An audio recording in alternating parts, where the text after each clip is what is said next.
بسم اللہ الرحمن الرحیم۔ السلام علیکم۔ پروگرام رحمت رمضان کے ساتھ میں محمد بلال طاہر اور میرے ساتھ موجود ہیں چیئرمین پاکستان علماء کونسل حافظ طاہر محمود شفیع صاحب۔ السلام علیکم۔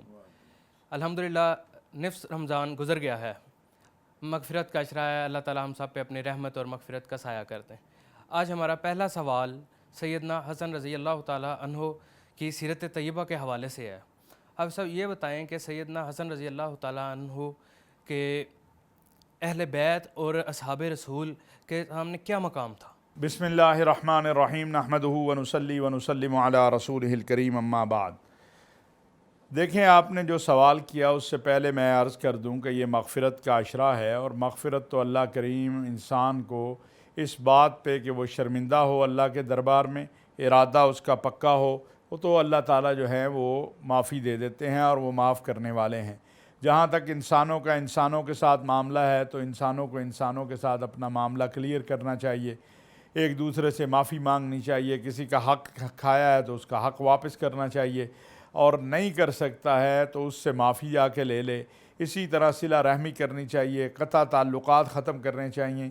تو یہ وہ چیزیں ہیں جو مغفرت کو قریب کر دیتی ہیں انسان کے، تو ہمیں اس طرف رجوع کرنا چاہیے۔ جہاں تک آپ نے سوال کیا سیدنا امام حسن، تو سیدنا امام حسن رضی اللہ تعالیٰ عنہ رسول اللہ صلی اللہ علیہ وسلم کے بیٹے ہیں، نواسے ہیں، سیدہ فاطمہ کے بیٹے ہیں، سیدنا علی کے بیٹے ہیں، لیکن یہ واحد اولاد ہے سیدہ فاطمہ رضی اللہ تعالیٰ عنہ کی کہ جس کی نسبت سیدنا امام حسن، سیدنا امام حسین، جن کی نسبت کیا ہے کہ یہ رسول اللہ صلی اللہ علیہ وسلم کی اولاد ہیں۔ باقی دنیا میں اولاد باپ کی کہلاتی ہے کہ یہ باپ کے بیٹے ہیں۔ یہ دو بیٹے ایسے ہیں جن کے بارے میں خود ان کے والد حضرت علی کرم اللہ وجہ بھی یہ کہتے ہیں کہ یہ رسول اللہ صلی اللہ علیہ وسلم کے بیٹے ہیں۔ تو لہٰذا ایک بات تو یہ کائنات میں اعزاز جو ہے یہ ان دو کے پاس ہے، سیدنا حسن اور سیدنا حسین رضی اللہ تعالیٰ عنہ۔ اور یہ جو نام ہے سیدنا حسن کا، یہ بھی اللہ تبارک و تعالیٰ نے رسول اللہ صلی اللہ علیہ وسلم کو بتایا، اور آپ صلی اللہ علیہ وسلم نے ان کا نام حسن رکھا۔ آپ کو جو ہمارے ہاں جسے ہم کہتے ہیں گڑتی دینا، پہلا جو کھانا ہوتا ہے، وہ بھی رسول اللہ صلی اللہ علیہ وسلم نے اپنے ہاتھوں سے سیدنا امام حسن کو دیا۔ اور یہ تو ایسے شہزادے ہیں کہ جن کے بارے میں رسول اللہ صلی اللہ علیہ وسلم کے ان دونوں کے بارے میں فرمایا کہ اللہ جو میں حسن سے اور حسین سے محبت کرتا ہوں، اے اللہ تو بھی حسن اور حسین سے محبت کر، اور جو حسن اور حسین سے محبت کرے تو اس سے محبت کر۔ یعنی حسن و حسین سے محبت اللہ کی محبت ملنے کا ذریعہ ہے۔ تو سیدنا امام حسن رضی اللہ تعالیٰ عنہ جب چھوٹے تھے تو مسجد میں آپ سیدنا حسن اور سیدنا امام حسین آ جاتے، اور آپ صلی اللہ علیہ وسلم ایک دن سجدے میں تھے تو دونوں جو ہے یہ سوار ہو گئے رسول اللہ صلی اللہ علیہ وسلم کے پشت کے اوپر، تو آپ نے اپنا سجدہ لمبا کر دیا۔ اسی طرح ایک دن سیدنا حسن کے بارے میں آتا ہے کہ آپ کو رسول اللہ صلی اللہ علیہ وسلم نے اٹھایا ہوا تھا، تو ایک صحابی نے کہا کہ واہ کیا سوار ہے، تو رسول اللہ صلی اللہ علیہ وسلم نے فرمایا کہ سواری کیسی ہے، یعنی سوار اٹھایا ہوا تھا نا آپ صلی اللہ علیہ وسلم نے، تو صحابی نے کہا کہ کیسی زبردست سواری ہے، تو کہا دیکھو سوار کیسا ہے۔ اسی طرح سیدنا ابو بکر صدیق رضی اللہ تعالیٰ عنہ جب سیدنا حسن یا سیدنا حسین کو پکڑتے تو ایسے ساتھ لگاتے، تو ان سے پوچھا گیا کہ ابو بکر صدیق یہ آپ کیا کرتے ہیں کہ ان کو اس طرح ساتھ اپنے لگا لیتے ہیں؟ تو فرمایا کہ ان سے مجھے رسول اللہ صلی اللہ علیہ وسلم کی محبت خوشبو آتی ہے، ان سے مجھے رسول اللہ صلی اللہ علیہ وسلم کی خوشبو آتی ہے۔ اور ادھر رسول اللہ صلی اللہ علیہ وسلم حسن و حسین کو پکڑتے اور اپنے قریب کر کے چومتے اور سونگھتے اور کہتے کہ ان سے مجھے جنت کی خوشبو آتی ہے۔ تو سیدنا امام حسن بہت سخی تھے، صحابہ میں اور اہل بیت میں ان کا بہت بڑا مقام تھا، حتیٰ کہ خلفائے راشدین رضوان اللہ علیہم اجمعین جو ہیں، سیدنا ابو بکر، سیدنا عمر، سیدنا عثمان، حسنین کریمین کو جو ہے وہ باقی تمام صاحبزادوں پر بہت فوقیت دیتے تھے، بہت اکرام کرتے تھے، بہت احترام کرتے تھے، حتیٰ کہ جو وظائف باقی لوگوں کو دیے جاتے ان سے کہیں زیادہ جو ہے وہ سیدنا امام حسن اور حسین کو دیے جاتے۔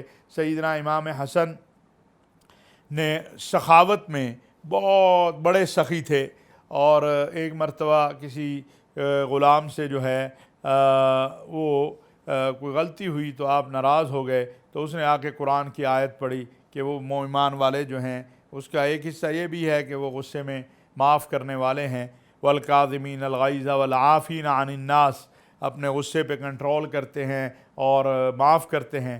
تو آپ مسکرا دیے، آپ نے کہا معاف کیا، تو ساتھ ہی اس نے کہا کہ اللہ جو ان اللہ یحب المحسنین، اللہ احسان کرنے والوں کو پسند کرتا ہے، تو سیدنا امام حسن نے اسے آزاد کر دیا۔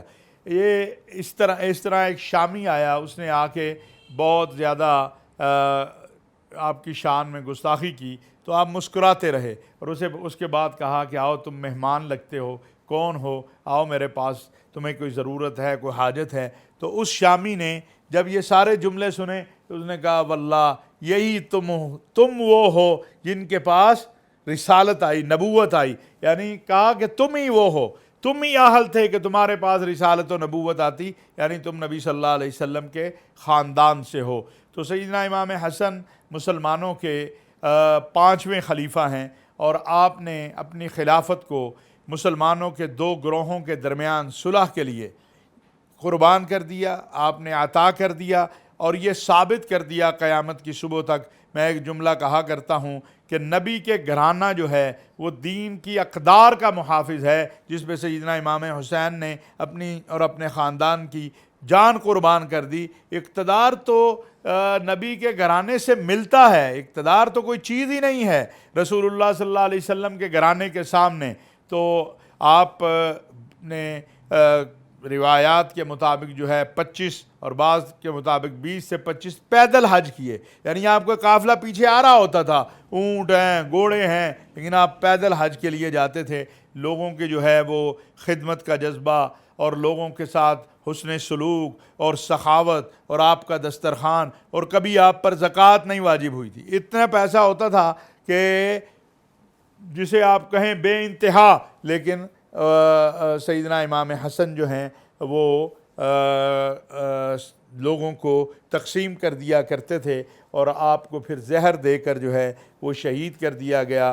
آج کے دور میں جب اس وقت ہم ایک وبا میں ہیں، ایک مشکل میں ہیں، تو میں آپ کو ایک واقعہ بتانا چاہتا ہوں جو ہمارے ناظرین کے لیے بھی اور سب کے لیے ہے، کہ ایک مرتبہ آپ طواف کر رہے تھے تو ایک شخص آیا، اس نے کہا امام حسن آؤ میرے ساتھ چلو، فلاں بندے کے پاس میرا کام ہے اور وہ آپ کے جانے پہ میرا کام کر دے گا۔ تو آپ نے اپنا طواف چھوڑا اور اس کے لیے ساتھ چل پڑے۔ تو رستے میں کسی نے کہا کہ امام حسن آپ نے طواف چھوڑ دیا اور آپ اس بندے کے کام کے لیے نکلے۔ کہا وہ میری نفلی عبادت تھی اور اس کا فائدہ مجھے ہوتا، یہ میں جو کرنے جا رہا ہوں یہ اس بندے کا بھی کام ہوگا، اس کو بھی ثواب اس کا کام بھی ہوگا اور مجھے بھی ثواب ہوگا، تو اس لیے میں اس کے کام کے لیے نکلا۔ عوام کا، لوگوں کا، انسانیت کا احساس کرنے والے اور اللہ کے دین صلی اللہ علیہ وسلم پر چوکیداری کرنے والے، اور قیامت کے دن جو نوجوانوں کے سردار ہوں گے وہ سیدنا امام حسن و حسین ہوں گے۔ اور سیدنا امام حسن کا مقام جو ہے وہ تو نہ آپ کے نانا جیسا کوئی نانا ہو سکتا ہے، نہ آپ کی ماں جیسی کوئی ماں ہو سکتی ہے، نہ آپ کے باپ جیسا کوئی باپ ہو سکتا ہے، نہ آپ کے بھائی جیسا کوئی بھائی ہو سکتا ہے، نہ آپ کی بہن جیسی کوئی بہن ہو سکتی ہے، آپ کی نسبتیں آپ کی نانی جیسی کوئی نانی نہیں ہو سکتی۔ سیدہ خدیجۃ الکبریٰ رضی اللہ تعالیٰ عنہا آپ کی نانی ہیں اور رسول اللہ صلی اللہ علیہ وسلم آپ کے نانا ہیں۔ تو یہ مقام، یہ شرف، یہ عزت، یہ بزرگی یہ سیدنا امام حسن اور امام حسین کو حاصل ہے، دنیا میں کسی اور کو اس انداز سے یہ مقام حاصل نہیں ہے۔ اچھا حافظ صاحب دوسرے سوال کی طرف چلتے ہیں، یہ بتائیں کہ غیبت کیا ہے، اور کیا ایسے شخص کی جو ہے اس کی سزا کیا ہے، اور جو غیبت کرنے والا ہے کیا اس کا روزہ باقی رہ جاتا ہے؟ دیکھیے غیبت کے بارے میں اللہ تبارک و تعالیٰ نے قرآن کریم میں کہا اَيُحِبُّ أَحَدُكُمْ أَن يَأْكُلَ لَحْمَ أَخِيهِ مَيْتًا، کیا تم یہ پسند کرو گے کہ تم اپنے مردہ بھائی کا گوشت کھاؤ؟ یہ غیبت ہے۔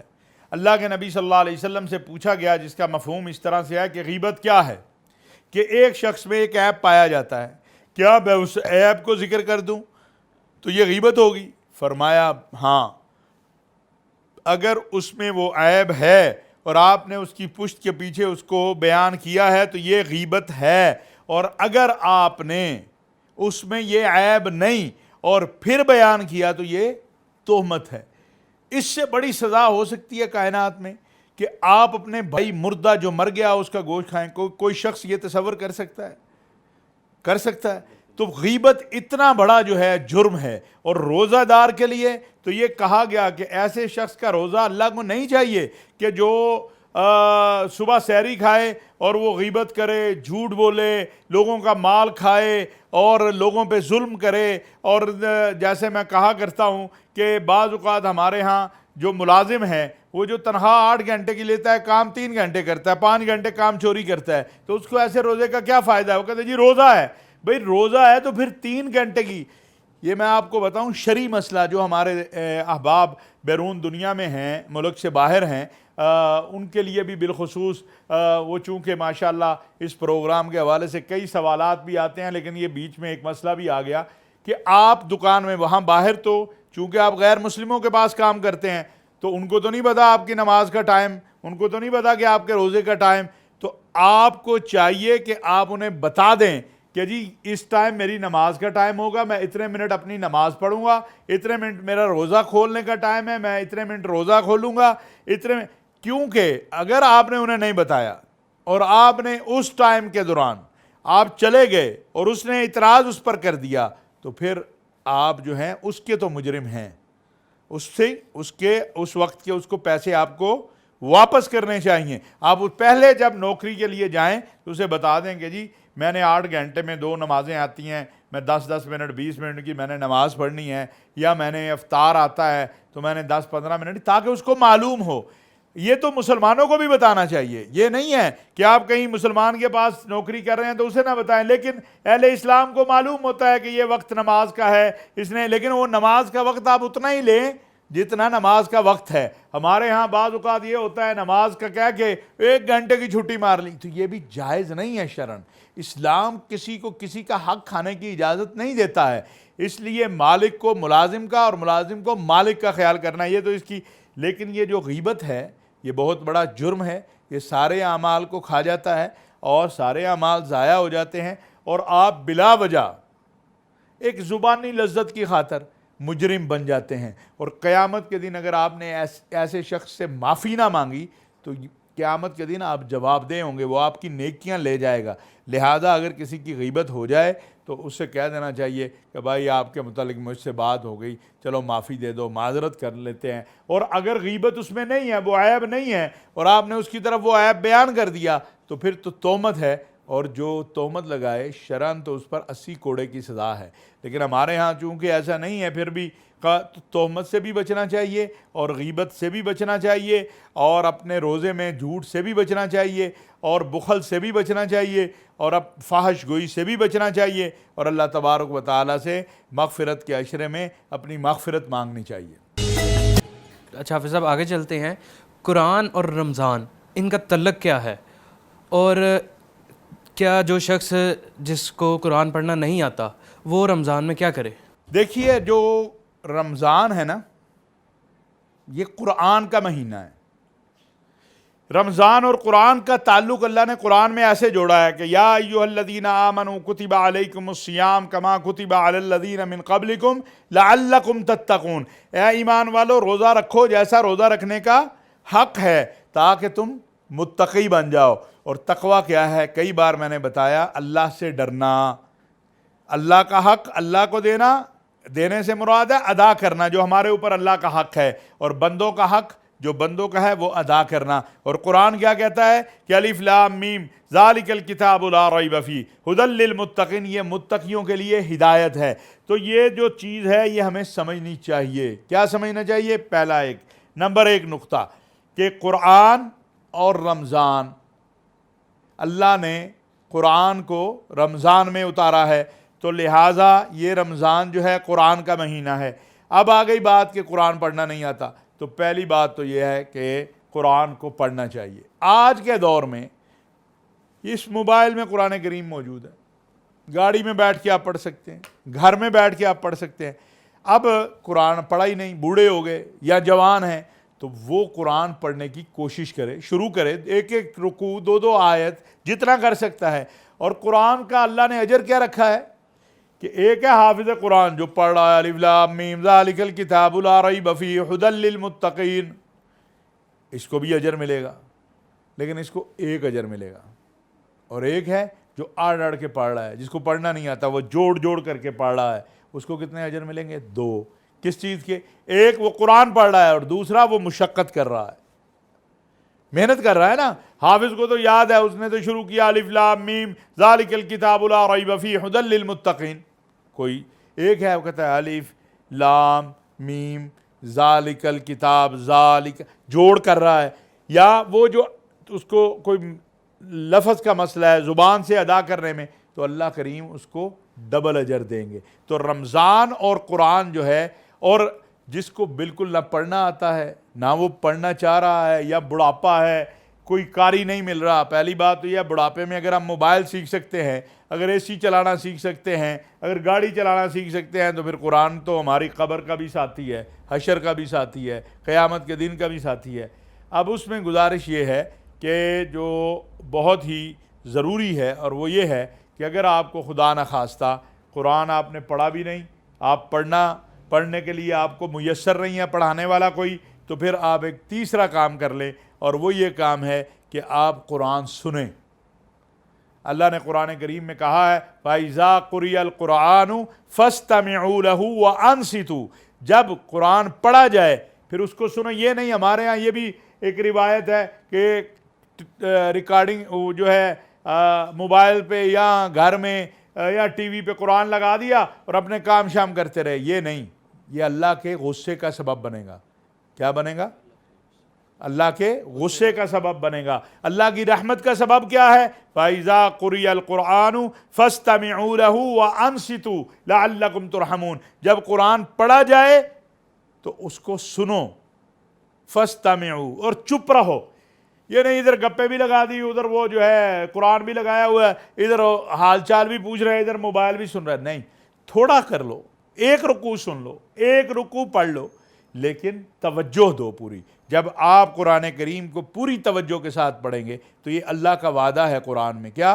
فَإِذَا قُرِئَ الْقُرْآنُ فَاسْتَمِعُوا لَهُ وَأَنصِتُوا لَعَلَّكُمْ تُرْحَمُونَ، جب قرآن سنو گے، قرآن پڑھو گے، چپ رہو گے، یعنی اب سنتے وقت، تو پھر کیا ہوگا؟ تاکہ تم پر اللہ کریم رحم کریں۔ اور اس وقت تو پوری کائنات کو رحم ہی چاہیے، اور اللہ کا رحم جو ہے وہ تو اتنا بڑا ہے کہ اللہ کے غصے پر اللہ کی رحمت جو ہے وہ غالب ہے۔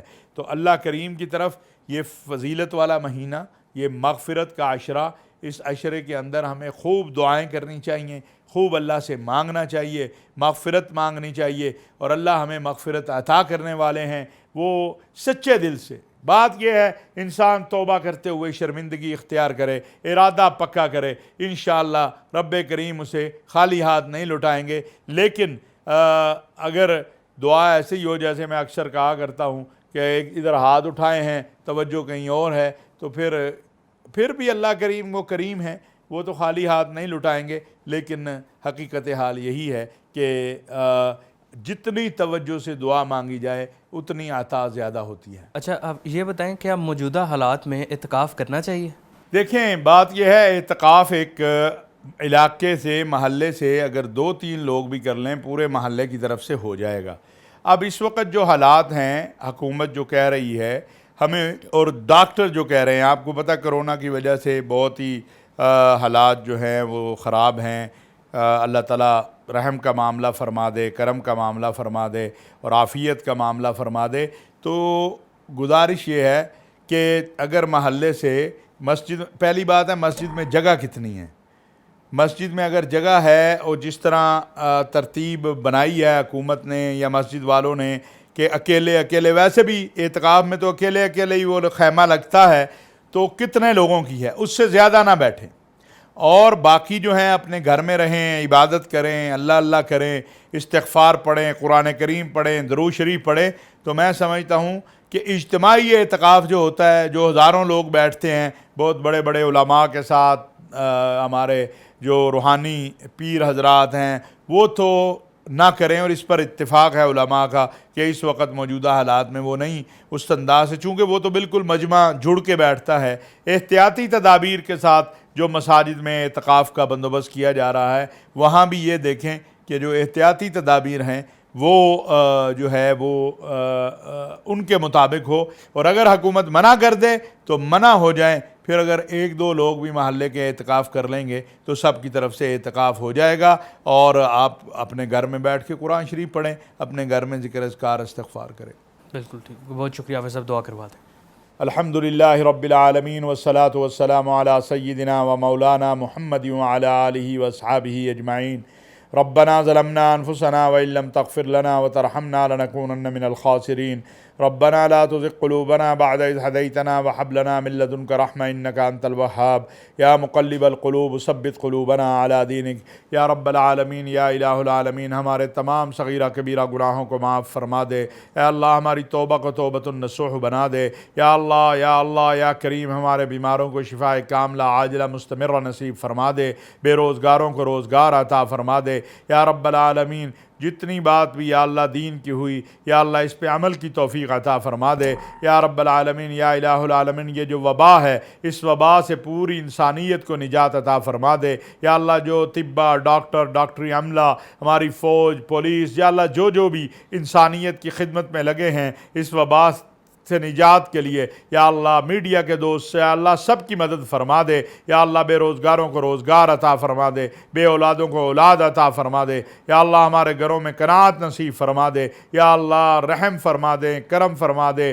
امن والی، راحت والی، اطمینان والی زندگی عطا فرما دے۔ یا رب العالمین، اس پیغام کو پہنچانے میں یا اللہ جو معاون ہے، یا اللہ یہ کیپٹل ٹی وی کی ٹیم، یا اللہ اس کے مالکان اور جتنے احباب بھی اس میں معاون ہیں، یا اللہ سب کے ساتھ خیر کا معاملہ فرما۔ یا اللہ تمام وہ خیریں عطا فرما جو تجھ سے تیرے پیارے نبی صلی اللہ علیہ وسلم نے مانگی ہیں، اور ان تمام شرور سے محفوظ فرما دے جن سے تیرے نبی صلی اللہ علیہ وسلم نے پناہ مانگی ہے۔ یا اللہ رمضان المبارک کی عزت، عظمت، رفعت، مغفرت عطا فرما، ہر طرح کے شرور سے محفوظ فرما۔ یا رب العالمین، یا الہ العالمین، حسد سے، کینے سے، بغض سے، بخل سے، یا اللہ ہر طرح کے شرور سے محفوظ فرما دے۔ یا اللہ جو مانگ سکے وہ بھی عطا فرما، جو نہیں مانگ سکے وہ بھی عطا فرما۔ یا اللہ عرض حرمین شریفین کی حفاظت فرما، بیت اللہ کے دروازے اور مسجد نبوی کے دروازے اے اللہ امت محمد صلی اللہ علیہ وسلم کے لیے کھول دے۔ یا اللہ مساجد و مدارس کی حفاظت فرما۔ یا رب العالمین رحم و کرم کا معاملہ فرما۔